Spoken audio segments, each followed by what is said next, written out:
Hello students, welcome to my channel Vigyan world. Students, हम अपना discuss कर रहे हैं, कवर किया है हमने अपना chapter second acid basis and salts. तो उसकी एक्सरसाइज हमारी पेंडिंग है जो हम इस वीडियो में कवर करने जा रहे हैं। तो आप ध्यान से समझिएगा सभी जो इसके क्वेश्चंस हैं। सबसे पहले फर्स्ट क्वेश्चन पे आइए। A solution turns red litmus blue, it's pH is likely to B.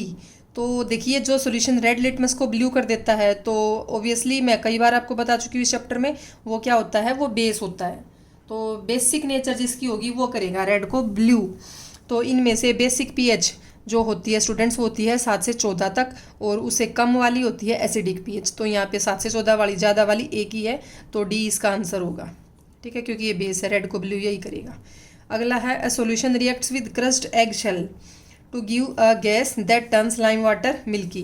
The solution contains, देखिए स्टूडेंट्स, ये कह रहे हैं क्रस्ड एग सेल। तो जो एग सेल होती हैं, एग सेल में होता है स्टूडेंट्स कैल्शियम कार्बोनेट। क्या होता है? Calcium carbonate. अब ये कह रहे हैं कि वो एक ऐसी गैस दे रहा है किसी सॉल्यूशन के साथ रिएक्ट करके, किसी सॉल्यूशन के साथ रिएक्ट कर रहा है वो, और एक ऐसी गैस प्रोड्यूस हो रही है जो क्या करेगी, लाइम वाटर को आपका मिल्की कर देती है। तो मिल्की करती है CO2। ये हमने नोट डाउन कर लिया कि CO2 निकल रही है। अब ये पूछ रहे हैं कि इनमें से कौन से सॉल्यूशन के साथ वो रिएक्ट करके और ये गैस निकलेगी। तो स्टूडेंट्स, इसमें बिल्कुल सिंपल है इसके आंसर में। वैसे तो हमें पता ही है कि यह हाइड्रोक्लोरिक अम्ल के साथ अभिक्रिया करके हाइड्रोक्लोरिक एसिड के साथ रिएक्शन करके CO2 गैस रिलीज होती है। बट आप इधर देखिए एक बार ऑप्शंस में, सोडियम क्लोराइड भी एक सोल्ट है, लिथियम क्लोराइड भी एक सोल्ट है, एक कैटायन एक एनायन, इधर भी ऐसे ही है, एक मेटल है एक नॉन मेटल है। ये पोटेशियम क्लोराइड भी एक सोल्ट है। लेकिन यहाँ पे जो HCl है, ये HCl क्या है, एक एसिड है और स्ट्रॉन्ग एसिड है। तो ऑब्वियसली तीन एक जैसे हैं, तो बचा हुआ इस तरीके से हम क्वेश्चंस को थोड़ा सा ट्राई मार सकते हैं। कई बार जैसे तीन एक जैसे हों तो अलग वाला ही मिलता है। तो HCl के साथ रिएक्शन करके ये क्या बनेगा, कैल्शियम क्लोराइड बन जाएगा आपका, और CO2 गैस ही वो होगी जो लाइम वाटर को मिल्की कर देगी। तो ये होगा आपका इसका आंसर बी। ये आ गया स्टूडेंट्स आपका थर्ड क्वेश्चन। थर्ड क्वेश्चन में ये क्या पूछ रहे हैं कि 10 ml of A solution of NaOH, कि 10 ml आपने ले लिया NaOH, वो क्या करेगा, 8 ml HCl को न्यूट्रलाइज करता है। ठीक है, अब ये पूछ रहे हैं अगर हम NaOH 20 ml ले लें तो कितने ml HCl चाहिए न्यूट्रलाइजेशन रिएक्शन के लिए। ठीक है, तो आपको पहले पता होना चाहिए कि NaOH और HCl की रिएक्शन हमने पीछे करी थी, ये एक न्यूट्रलाइजेशन रिएक्शन होती है। NaCl साल्ट बन जाता है इसमें, प्लस साथ में वाटर बन जाता है। तो ये तो आपको पता ही होगी। अब ये तो सिंपल जो मैथ्स के आप प्रॉब्लम सोल्व करते हो उन्हीं की तरह है कि 10 ml NaOH से 8 ml HCl चाहिए न्यूट्रलाइज करने के लिए, और 20 को चाहिए आपका कितना, 8/10। मैथ्स के सम की तरह सोल्व कर दो, ये 10 2 ज़ा 20, तो ये हो गया 16 ml। 16 ml आपको HCl की रिक्वायरमेंट है। तो ये आपका ऑप्शंस देखेंगे, ये आपका देखिए ऑप्शंस में 16 ml दिया हुआ है, तो डी इसका आंसर हो गया थर्ड क्वेश्चन का। उसके बाद फोर्थ क्वेश्चन पे आइए। Which one of the following types of medicine is used for treating indigestion. Indigestion को ट्रीट करने के लिए इनमें से कौन सी मेडिसिन यूज़ होती हैं। तो स्टूडेंट, वैसे तो मैं आपको बता चुकी हूँ एंटासिड होती हैं, बट एक बार आप इनको भी देख लीजिए। एंटीबायोटिक होती हैं ऐसी मेडिसिन जो बैक्टीरिया को किल करने के लिए इस्तेमाल होती हैं, आपको अच्छे से पता होंगी। ठीक है, तो एंटीबायोटिक्स क्या हैं बैक्टीरिया को किल करने के लिए, एनाल्जेसिक क्या हैं, ये पेन किलर होती हैं। ठीक है, एंटीसेप्टिक क्या है, एंटीसेप्टिक जो मेडिसिन होती हैं इनका जैसे मतलब अलग फंक्शन होता है, जैसे जर्म्स वगैरह को रोकने के लिए एंटीसेप्टिक डेटोल वगैरह होते हैं, इनका इस्तेमाल करते हैं। तो ये होगी आपकी एंटासिड। नेक्स्ट है क्वेश्चन आपका कि इनके लिए वर्ड इक्वेशंस लिखनी है और फिर बैलेंस करना हो उन इक्वेशंस को, फॉर्मूला इक्वेशन लिख के। तो इनको सभी को बैलेंस करके आपको दिखाना है। तो देखिए स्टूडेंट, सबसे पहली है डाइल्यूट सल्फ्यूरिक एसिड। वैसे तो फर्स्ट चैप्टर में आप ऐसे काफ़ी कर चुके हैं, आप अपने आप भी कर सकते हैं। एक बार मैं हल्की सी फॉर्मूले और रिएक्शन आपकी बना देती हूँ, बैलेंस भी आप खुद कर लीजिएगा। तो डाइल्यूट सल्फ्यूरिक एसिड होता है H2SO4, उसकी रिएक्शन करवा रहे हैं जिंक के साथ। तो जिंक के साथ रिएक्शन करवाएंगे स्टूडेंट्स तो ZnSO4 बन जाएगा और साथ में हाइड्रोजन गैस निकल जाएगी। तो ये होगी आपकी फर्स्ट रिएक्शन। फिर दूसरी है डाइल्यूट हाइड्रोक्लोरिक एसिड ले रहे हैं, इसमें रिएक्शन है मैग्नीशियम रिबन के साथ।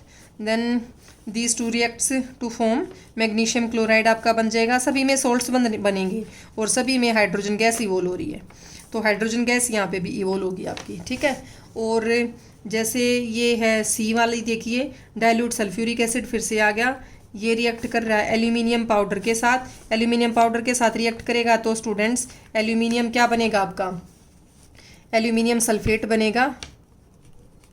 एल्यूमिनियम सल्फेट होता है Al2SO4 का थ्राइस, प्लस साथ में हाइड्रोजन गैस भी निकलेगी, ये थ्राइस है। उसके बाद फोर्थ वाली देखें अगर हम रिएक्शन, तो फोर्थ वाली में जो HCl है वो रिएक्ट कर रहा है, सॉरी प्लस का साइन आएगा, वो रिएक्ट कर रहा है आयरन के साथ, तो क्या बनेगा यहाँ पे फेरस क्लोराइड बन जाएगा FeCl3 प्लस साथ में H2 निकल जाएगी। तो स्टूडेंट्स आपको अब इन सभी रिएक्शंस को बैलेंस करना है, ठीक है। क्या करना है, इन सभी रिएक्शंस को बैलेंस, ठीक है। तो आप अपने आप इसे कर भी सकते हैं। ये देखिए Zn इक्वल है यहाँ पे, ये सारी ही ये रिएक्शन ऑलरेडी ही बैलेंस्ड है। तो यहाँ पे अगर हम बात करें मैग्नीशियम सेम है, बस क्लोरीन डबल है, H2 भी डबल है, तो यहाँ आप दो कर दीजिएगा। ये बिल्कुल ईजी है रिएक्शंस बैलेंस करने में। तो ये H2SO4, एल्यूमिनियम इधर 2 है, तो एल्यूमिनियम क्या के 2 कर दीजिएगा। सल्फेट की बात करें तो ये है इधर सल्फ़र है 3 और ऑक्सीजन है 12, ठीक है। तो ऑक्सीजन 12 है, तो सबसे पहले हमें ऑक्सीजन को ही करना चाहिए था बैलेंस, तो यहाँ 12 ऑक्सीजन कर देनी है, 3 कर देना आगे, ठीक है। अब 3 कर देना है तो हाइड्रोजन कितने हो गए हमारे, 6 हो गए। इधर हाइड्रोजन इधर 2 है तो 6 कर देंगे, 3 लगा दिया। हाइड्रोजन इक्वल हो गए और हमारे सल्फ़र इधर 3, इधर सल्फ़र इक्वल हो गया, ऑक्सीजन इक्वल हो गया और एल्यूमिनियम इक्वल हो गया, ये हो गया हमारी बैलेंस, ठीक है। तो स्टूडेंट्स फोर्थ वन को देखिए, HCl है प्लस आयरन है, तो ये क्या हो जाएगा, ठीक है। तो ये फेरस क्लोराइड बनेगा, यहाँ पे फेरस क्लोराइड बनेगा FeCl2। तो ये जो है इसके आगे आप 2 कर दो, क्लोरीन 2 हो जाएंगी बराबर, हाइड्रोजन भी बराबर हो गए जो कि इधर डबल थे, और आयरन इक्वल है ही। तो ये आपकी चारों रिएक्शन क्या होगी हैं स्टूडेंट्स, बैलेंस होगी हैं, ठीक है। तो ये हो गया हमारा 6th क्वेश्चन। अब देखिए ये क्वेश्चन आता है आपका ग्लूकोज वाला, कि जो ग्लूकोज है और एल्कोहल है, ये देखिए ये हो गया आपका 6th क्वेश्चन। एल्कोहल और ग्लूकोज जो हैं वो कह रहे हैं कि इनमें हाइड्रोजन होती है। देखिए स्टूडेंट्स एल्कोहल का फॉर्मूला, फॉर एग्जांपल हम इथेनॉल ले लें, C2H5OH, ये होगी आपकी एल्कोहल, और ग्लूकोज C6H12O6, तो ये हो गया आपका ग्लूकोज। अब ये बोल रहे हैं कि हाइड्रोजन तो इनके पास भी है कि नहीं है, कि जो कि एसिड के पास होती है हाइड्रोजन, एसिड्स के पास HCl वगैरह, H2SO4 वगैरह, लेकिन फिर भी हम इनको एसिड की कैटेगरी में नहीं रखते और ये इलेक्ट्रिसिटी को कंडक्ट नहीं करते। ये करते हैं, ये मैंने आपको अच्छे से बताया था कि ये कब कंडक्ट करते हैं, एक्वस कंडीशंस में, कि जब ये एक्वस होंगे तब ये HCl और H2SO4 इलेक्ट्रिसिटी कंडक्ट करते हैं। ये दोनों का मेन क्या है कि ये आयनाइज्ड नहीं होते, आयंस इनके नहीं बनते, हाइड्रोजन आयन नहीं बनते, इस वजह से ये एसिड की कैटेगरी में भी नहीं हम ही नहीं रख सकते, और ये इलेक्ट्रिसिटी भी कंडक्ट नहीं करते, क्योंकि एसिड्स वही होते हैं विच हैव हाइड्रोजन आयंस, ठीक है। तो इसके लिए एक्टिविटी पीछे आपकी बुक में आई हुई है, आप वहाँ से देख भी सकते हैं। अगला क्वेश्चन है, why does distilled water not conduct electricity while rain water does. तो इसमें आप क्या देंगे स्टूडेंट्स, ये देखिए आपका 7th क्वेश्चन। जो डिस्टिल्ड वाटर होता है स्टूडेंट्स, डिस्टिल्ड वाटर बिल्कुल प्योर है, उसमें कोई इम्प्योरिटी नहीं होती, कोई भी इम्प्योरिटी नहीं होती, कोई एसिड नहीं होता उसमें, इस वजह से वो इलेक्ट्रिसिटी को कंडक्ट नहीं करता। बट जो रेन वाटर है स्टूडेंट्स, तो जो रेन वाटर है वो क्या होता है, रेन वाटर में बहुत सारी इम्प्योरिटीज़ होती हैं, जैसे कार्बन डाइऑक्साइड है, नाइट्रोजन डाइऑक्साइड है, ठीक है, सल्फर डाइऑक्साइड है, इस टाइप की गैसेज होती हैं। और ये जो गैसेज हैं ये क्या करती हैं स्टूडेंट्स, जो ये गैसेज हैं रेन वाटर में, ये सारी वाटर के साथ रिएक्ट कर लेती हैं, और वाटर के साथ रिएक्ट करके H2CO3 कार्बोनिक एसिड बना लिया, HNO3 नाइट्रिक एसिड बना लिया, HSO2 ये बना लिया आपका सल्फ्यूरस एसिड बोलते हैं इसे, ठीक है, HSO3 होता है स्टूडेंट्स, HSO3 सल्फ्यूरस एसिड बना लिया। तो ये सभी एसिड्स बन गए। तो एसिड्स की क्या नेचर होती है कि वो आयनाइज्ड हो जाते हैं, उनके हाइड्रोजन आयंस बन जाते हैं, जो कि यहाँ डिस्टिल्ड वाटर में एसिड ही नहीं है, तो हाइड्रोजन आयन कहाँ से बनेंगे। तो आयंस की प्रेजेंस की वजह से ही मैं आपको बता चुकी हूँ कोई भी सॉल्यूशन इलेक्ट्रिसिटी को कंडक्ट करता है।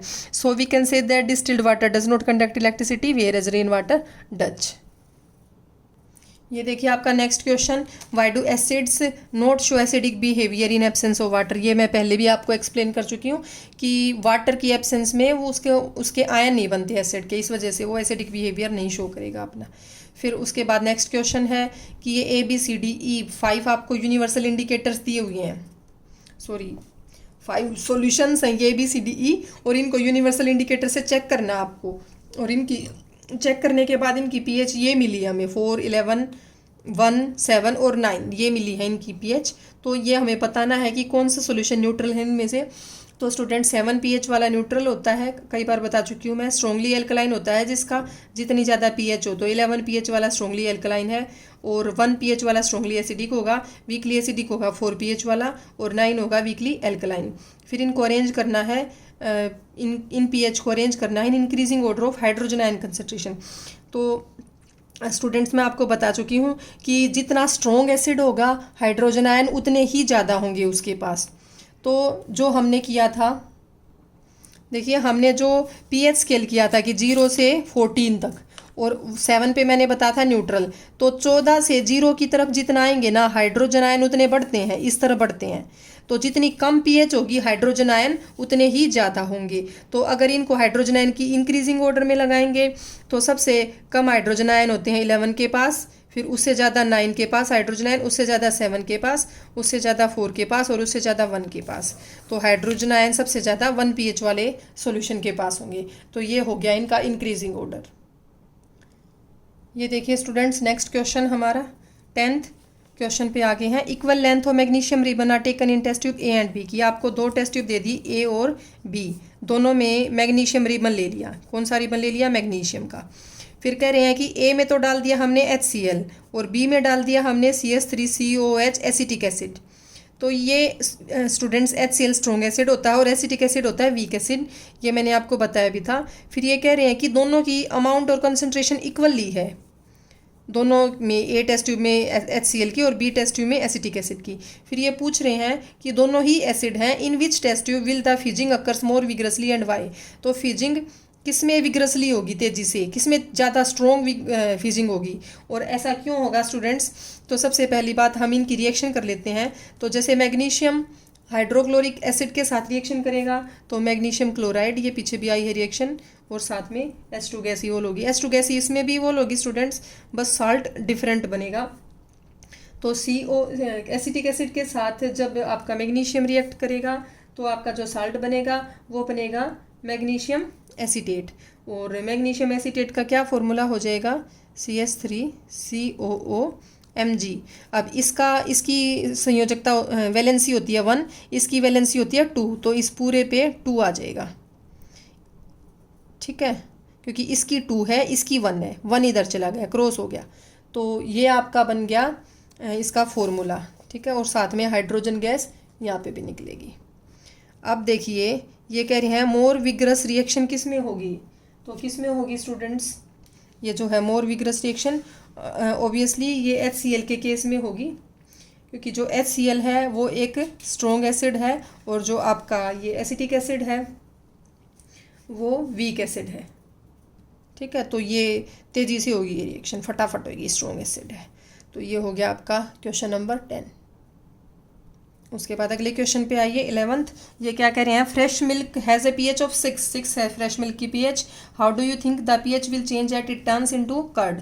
तो जैसे ही ये कर्ड में चेंज होगा तो इसकी pH चेंज हो जाएगी। कैसे चेंज होगी स्टूडेंट्स? कर्ड में सिट्रिक अम्ल आपका होता है और वो pH को कम कर देगा, क्योंकि सिट्रिक एसिड जो है वो एसिड में pH कम होती है, तो ऑब्वियसली इसकी डिक्रीज कर जाएगी pH।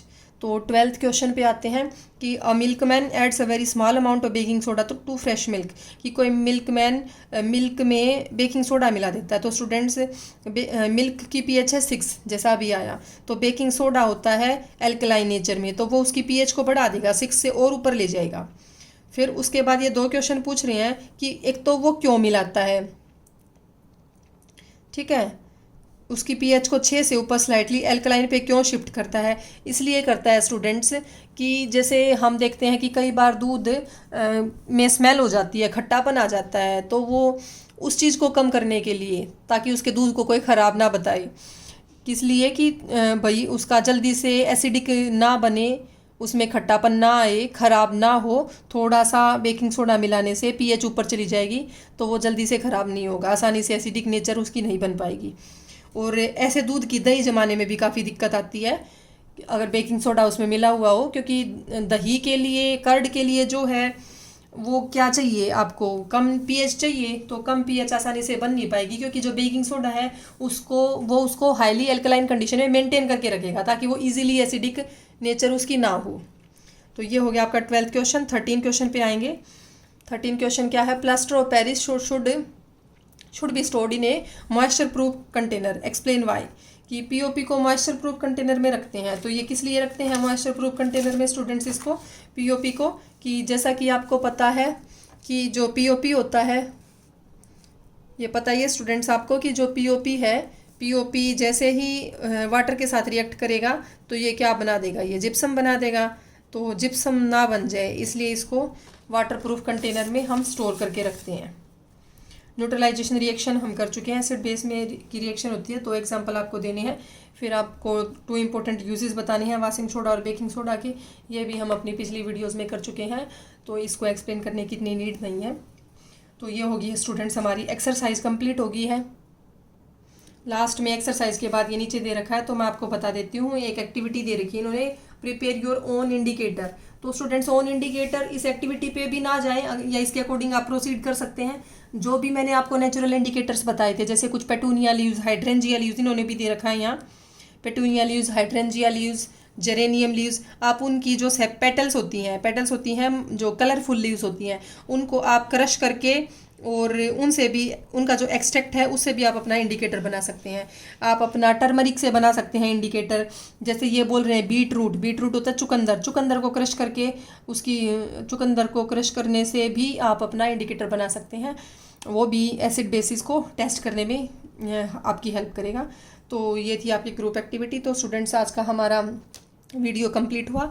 हम second chapter acid basis salts जो है उसकी एक्सरसाइज अच्छे से पूरी कर चुके हैं। अगर फिर भी आपको पूरे चैप्टर में, कंप्लीट चैप्टर में कोई भी प्रॉब्लम है तो आप अपना क्वेश्चन कमेंट बॉक्स में डाल सकते हैं। और अगर आपको मेरी वीडियोस पसंद आती हैं तो मैं बार बार यही कहती हूँ, सब्सक्राइब और लाइक ज़रूर कीजिएगा।